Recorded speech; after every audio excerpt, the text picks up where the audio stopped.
Na nossa prece, nós rogamos a bênção a Jesus e dissemos que aqui, habitualmente, Ele nos vem ensinar. E a nossa palestra de hoje é precisamente nesse sentido. Porque Jesus de Nazaré, durante os poucos anos em que emprestou a sua presença amiga aos sofredores, aos ignorantes da terra também, foi visto muitas vezes orando. Jesus recolhia-se e orava. E certo dia, um dos seus apóstolos rogou-lhe quase por especial favor, porque ele tinha um desejo sincero de aprender, e disse-lhe: Mestre, ensina-nos a orar. E Jesus, demonstrando um profundo conhecimento das necessidades humanas, porque Ele nos conhece a todos, ensinou, nessa hora, nesse momento, a mais bela síntese de como se deve fazer uma prece, proferindo a oração dominical, que às vezes pensamos que dominical significa a oração do domingo, mas não é. A oração dominical é a oração ao Senhor, Domini, Senhor. É a oração mais conhecida como o Pai Nosso. Considerando todos os outros ensinamentos do Cristo, podemos perceber nesta sua oração muito mais, mas muito mais mesmo, do que uma simples prece. Nunca será demais escalpelizarmos cada palavra desta oração para bem a percebermos. Ela é um roteiro seguro do qual nós podemos extrair profundas lições, se sentirmos o significado de cada palavra.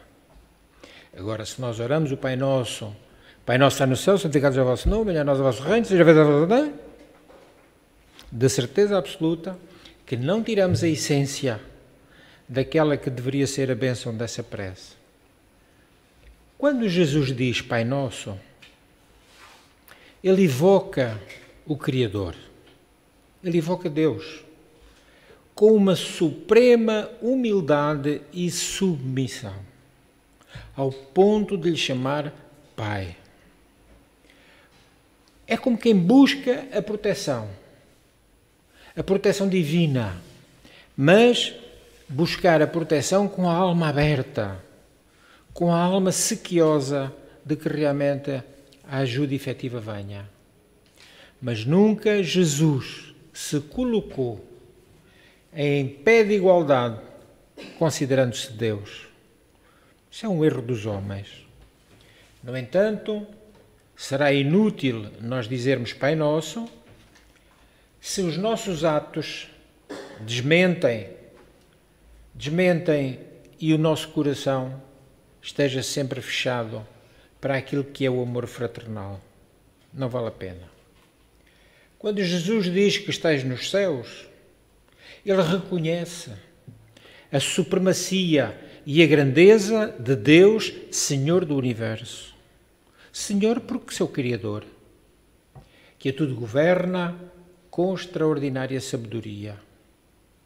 Mas de nada valerá nós dizermos que estais nos céus, se os nossos olhos só percebem as coisas materiais. Apenas os valores são os nossos interesses, os valores terrenos. E ainda quando Jesus fala santificado seja o vosso nome, demonstra, uma vez mais, o respeito e a veneração pelo Ser Supremo que é Deus.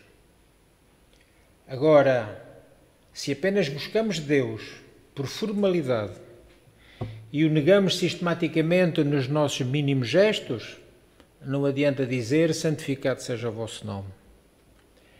Quando Jesus roga, agora já pedido, venha a nós o vosso reino, é a alma de Jesus que se abre para nos ensinar que o reino de Deus está dentro de cada um de nós. E para encontrá-lo é preciso buscá-lo com todas as forças. Em verdade, o que se quer mesmo é que todas as nossas vontades e os nossos desejos mesquinhos se realizem. E aí não vale a pena nós estarmos agarrados ao Pai Nosso. Jesus pede: o pão nosso de cada dia nos dai hoje. É uma rogativa, novamente um pedido. O pedido de um filho agradecido, que reconhece a misericórdia e a providência divina. Mas diremos em vão: o pão nosso de cada dia nos dai hoje, se nada fazemos para conquistar o pão que nos dá o sustento, ou se já o possuímos em abundância e desprezamos aqueles que padecem fome e frio. Jesus fala: perdoai as nossas ofensas, assim como nós perdoamos a quem nos tem ofendido. E aqui, neste pedido de perdão, Jesus está-nos a ensinar uma lei simples e imutável, que estabelece o perdão como condição básica para se ser perdoado. Como eu vou aguardar que Deus me perdoe as minhas faltas, às vezes graves, quando eu não sou capaz de perdoar, às vezes, as faltas simples ou ligeiras que os outros me façam? Então, se sou injusto, se gosto de oprimir os mais fracos, se desprezo as mínimas regras da solidariedade, se guardo sempre as mágoas como um tesouro precioso, será inútil dizer: perdoai as nossas ofensas, assim como nós perdoamos a quem nos tem ofendido.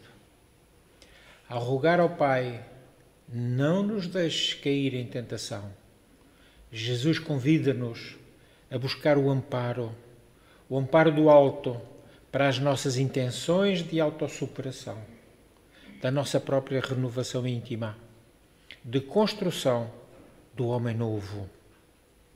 Mas de nada adiantará dizer: não nos deixeis cair em tentação, se atendemos aos apelos íntimos dos instintos inferiores, aqueles instintos que teimam em comandar os nossos atos, afastando-nos do caminho do bem.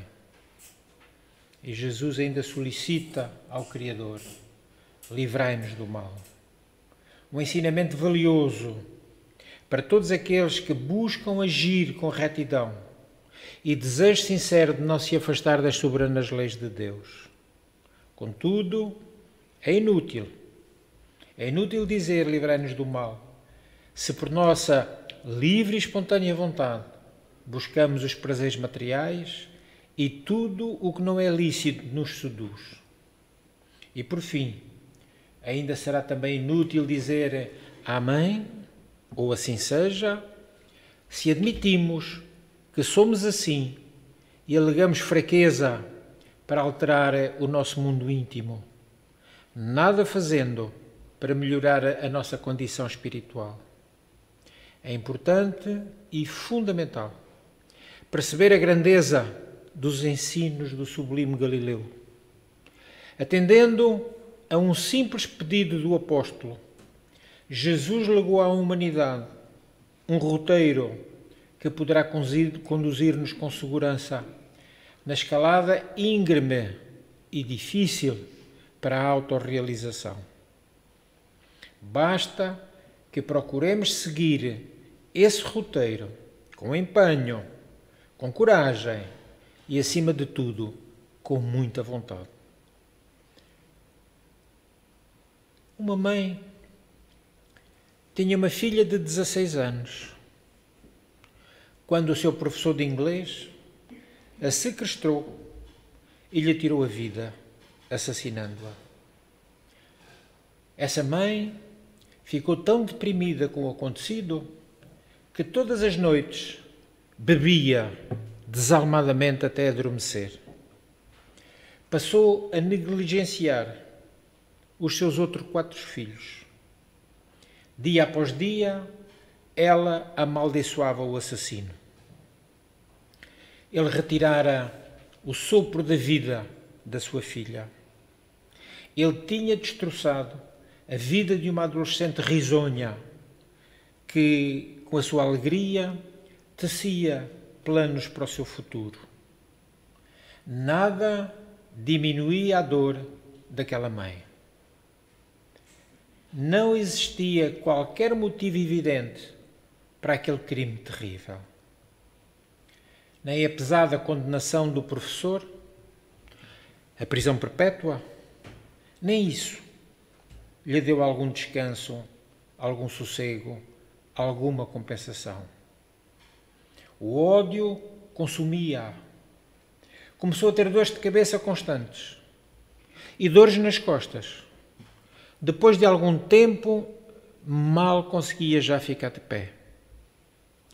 6 anos, 6 longos anos se passaram assim, lentos, doridos, muito sofridos, até que certo dia uma sua irmã também falece de morte natural. Durante o funeral, alguma coisa a impressionou. Foi um trecho do Pai Nosso, a respeito do qual nunca até então ela houvera meditado. Assim como nós perdoamos a quem nos tenha ofendido. Ela procurou, agora com mais interesse, informar-se, esclarecer-se a respeito do perdão. Talvez encontrasse aí uma resposta para a sua vida que estava já completamente vazia. Foi visitar o túmulo da sua filha e, pela primeira vez, com atenção, ele olhou, com olhos de ver, para o que estava gravado na lápide. O mundo precisa agora é de amor. Depois disto, esta mãe estava sempre repetindo esta frase em voz alta, como se fosse uma monoideia, uma ladainha, e com o passar do tempo substituiu-a por uma outra. Quero perdoar o assassino. Meses depois, resolveu escrever-lhe. E nessa carta ela abriu o seu coração. Dizia-lhe: cansei-me de sentir raiva de si. Posso visitá-lo? Era um pedido. Já se tinham passado 11 anos depois da morte da sua adorada filha. E ela foi visitar o assassino na prisão. Disse-lhe o quanto a filha significava para ela, o quanto ela sofria por agora não a ter mais. E ambos, assassino e mãe da assassinada, choraram muito juntos. Quando ela saiu da prisão, naquele dia, sentia-se uma pessoa diferente. O seu coração agora estava muito mais leve. Ela havia lançado algo fora, a mágoa, que a espiritualidade superior nos recomenda tanto. Não carreguem mágoas. É a mesma coisa que andarmos com um saco de lixo às costas. O lixo não serve para nada, a mágoa também não. Nem mágoa, nem raiva. Porque ambas a haviam consumido quase completamente. Foram longos e arrastados 11 anos de ausência da sua filha. Curiosamente, os amigos, os familiares, estavam espantados. Não conseguiam entender a sua atitude. Para eles, ela dava sempre a mesma explicação. O perdão foi o maior presente que dei de mim para os meus restantes filhos. Atualmente, esta mãe trabalha como mediadora num programa para vítimas de crimes violentos. Agora ela está em paz consigo. Ela afirma que foi uma grande e incrível jornada de cura que salvou a sua vida. E a jornada chama-se, como nós estamos vendo, perdão.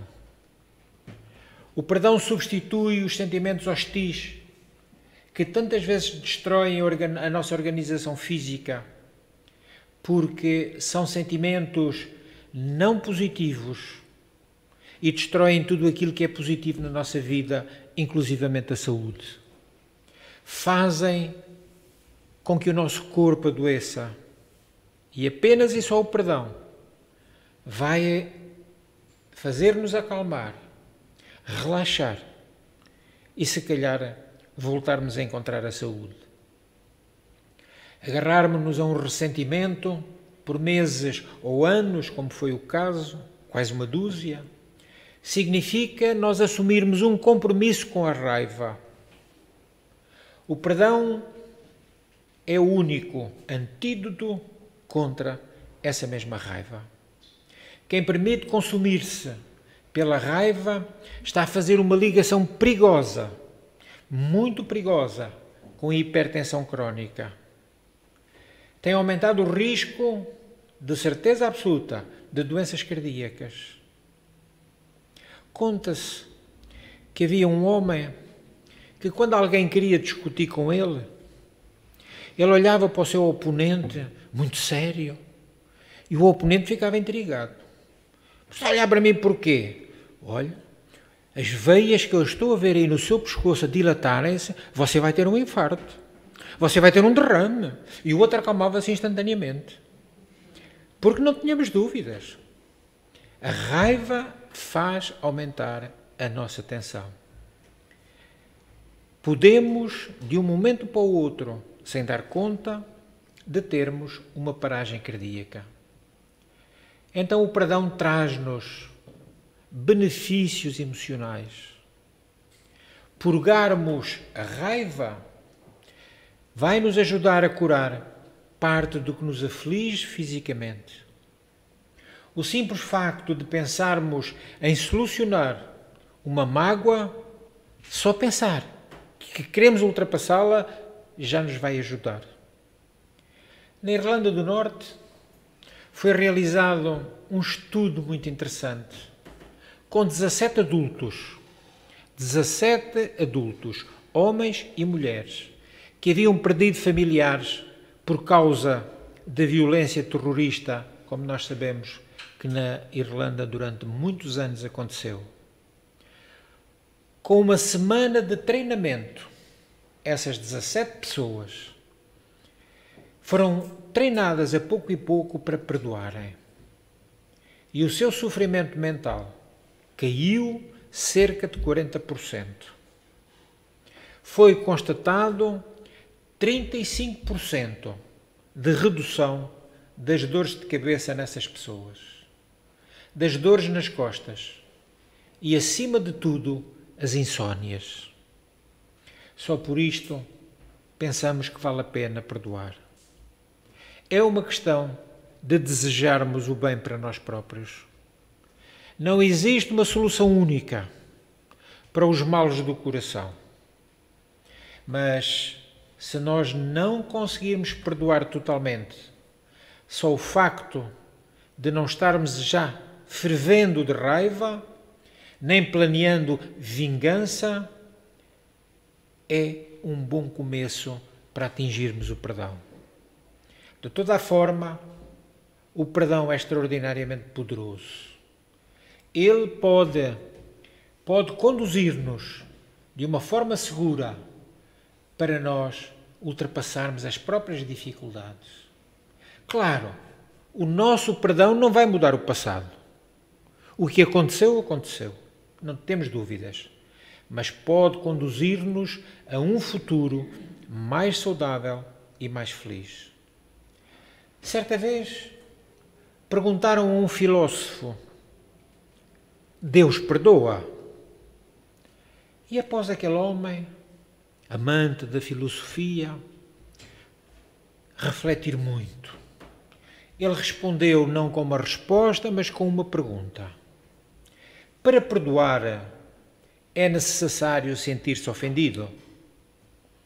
Prontamente, o interlocutor, quem perguntou, respondeu sim. E a pessoa acrescentou: claro, se não há ofensa, como haveria perdão? É então que o filósofo calmamente lhe dá a resposta.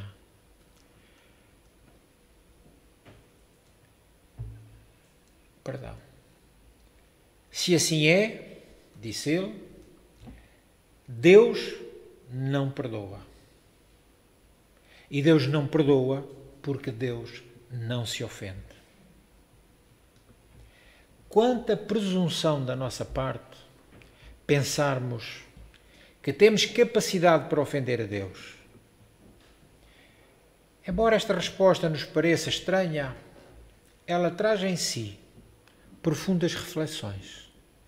A primeira delas é a de que muito melhor que perdoar é não se sentir ofendido.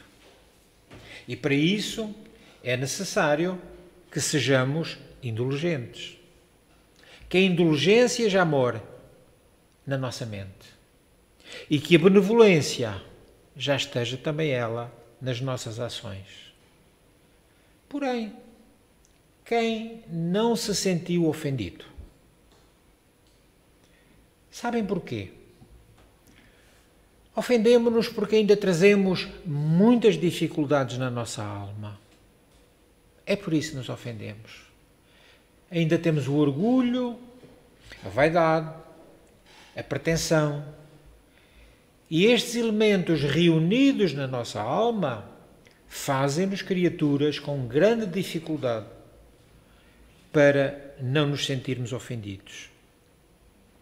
Às vezes, e quantas vezes, o ofensor nem percebe que nos magoou, quando por um motivo ou outro ele não consegue avaliar as nossas limitações emocionais. Ele nem se apercebe, mas nós ofendemos-nos. Outras tantas, ele percebe, tenta remediar, mas o mal já está feito. A ofensa já nos atingiu. Assim, se ainda nos ofendemos, devemos aprender a perdoar, porque será o perdão que vai conseguir tirar a nódoa da ofensa do tecido da nossa alma. Quem está ofendido tem uma mancha, uma nódoa, uma ferida na alma. É claro que o perdão não se instaura ou não se instala imediatamente. E ainda, quanto mais magoados e ofendidos, maior, como nós sabemos, é a intensidade das dores que sentimos. Assim comecemos um exercício. O exercício do perdão assumindo que a raiva, a mágoa, a ofensa existem no nosso coração. Enquanto não assumirmos que isso está connosco, não vamos conseguir ultrapassar.